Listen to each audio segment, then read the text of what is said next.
ഞൊട്ടാഞ്ഞൊടിയൻ എന്ന് പറയുന്ന ഔഷധ ഗുണമുള്ള ഒരു ചെടിയാണ്.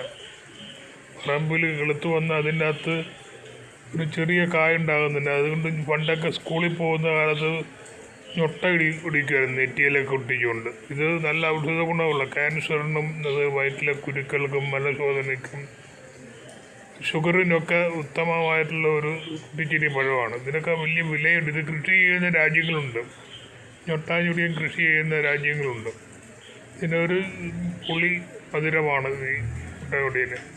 പണ്ടൊക്കെ നാട്ടുപുറങ്ങളിൽ ഇഷ്ടംപോലെ കാണുന്നത്. ഇപ്പോൾ ഈ റബ്ബറും കശുമാവും മറ്റും ആയതോടുകൂടി ഇതെല്ലാം ഇപ്പം അപരിരക്ഷമായി. ഇപ്പോൾ എവിടെയെങ്കിലുമൊക്കെ തെളിച്ചാൽ കപ്പയിടുക, ഇഞ്ചി നടുകയൊക്കെ ചെയ്യുന്ന പ്രദേശങ്ങളിലൊക്കെ ഇതുണ്ടായി വരുന്നുണ്ട്.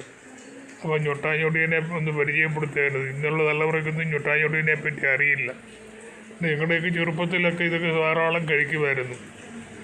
ഇതിപ്പോൾ ഇതിൻ്റെ പഴങ്ങളൊക്കെ ഞാൻ പറിച്ചു തന്നെ. ഇവിടെ ആർക്കും മക്കൾക്കും ഒന്നും വേണ്ട, ഇത് കൊച്ചുമക്കൾക്കും വേണ്ട. അപ്പോൾ ഇതിനെപ്പറ്റിയൊക്കെ പണ്ട് കാർന്നോമ്പാനം പറഞ്ഞതെന്നുള്ള അറിവ് കഴിഞ്ഞിട്ടാണ് ഈ ഞൊട്ടാഞ്ഞൊടിയൻ്റെ ഫോട്ടോ എടുത്തിട്ട് വീഡിയോ ആക്കി ഇട്ടത്. നിങ്ങളുടെ കമൻറ്റുകൾ പ്രതീക്ഷിക്കുന്ന ഇനിയും വീഡിയോകൾ ഉണ്ടാകും.